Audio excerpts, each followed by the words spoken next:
सरकार उद्यमी के लिए भी काम कर रही है, सरकार प्रदूषण नहीं हो इसके लिए भी काम कर रही है, सरकार किसानों का हित भी देख रही है, इसके लिए भी काम कर रही है। और इस काम के तहत में मुझे अभी भी याद है कि जब जेडएलडी के लिए पैसा चाहिए था, मैंने 50 करोड़ रुपया दिल्ली से दिलवाया, 25 करोड़ रुपया राजस्थान सरकार ने दिया और 25 करोड़ हमारे उद्यमी ने लगा करके जेडएलडी बनाया। लेकिन क्योंकि उनकी कैपेसिटी और भी ज़्यादा चाहिए, तो पॉल्यूशन का मुद्दा है, अभी सुप्रीम कोर्ट में ये मामला लंबित है और सुप्रीम कोर्ट के आदेश हैं। और सुप्रीम कोर्ट के आदेश के तहत में एक कमेटी बैठ रखी, सुप्रीम कोर्ट ने कमेटी बनाई इस मामले के बारे में बहुत ज़्यादा, क्योंकि मॉनिटरिंग सुप्रीम कोर्ट के द्वारा हो रही है, तो उस पर बहुत ज़्यादा मैं कमेंट्स करना ठीक नहीं समझता हूँ। लेकिन सरकार जो है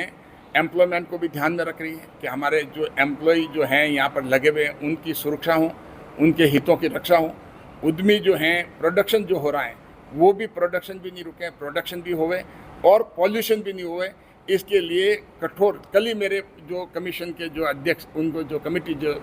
जस्टिस संगीत लोढ़ा जी से मैंने पूछा था, उन्होंने कहा कि सारी तरह से जो है उसमें सरकार की पैसा देगी, केंद्र भी देगी और कुछ बड़ा होगा जिससे कि उद्यमी को हमारे प्रॉब्लम नहीं आएगी, पॉल्यूशन की प्रॉब्लम नहीं आएगी। दिक्कत ये है कि जिस अगर मान लो आपके पास रिपोर्ट है, फैक्चुअल रिपोर्ट जो है, तो फैक्चुअल रिपोर्ट 12 MLD का पैसा दिया, आप कह रहे हैं 6 MLD का, तो वो इंक्वायरी का जांच का मुद्दा है। डेफिनेटली 12 हुआ कि नहीं हुआ, 6 हुआ तो क्यों हुआ, किसने किया किसने नहीं किया,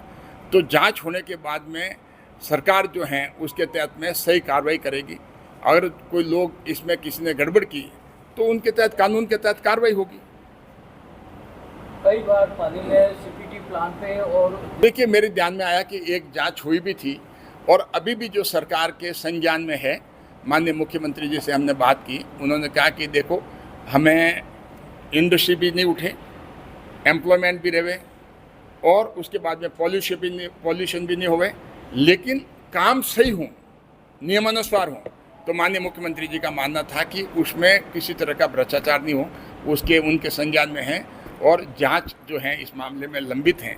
और जांच में मेरा कोई रोल नहीं उसमें, लेकिन जिनका रोल है जांच होकर के सामने आ जाएगी किसकी क्या गलती है क्या गलती नहीं, और सरकार उसमें क्या एक्शन लेती है वो तो समय आने पे पता लगेगा।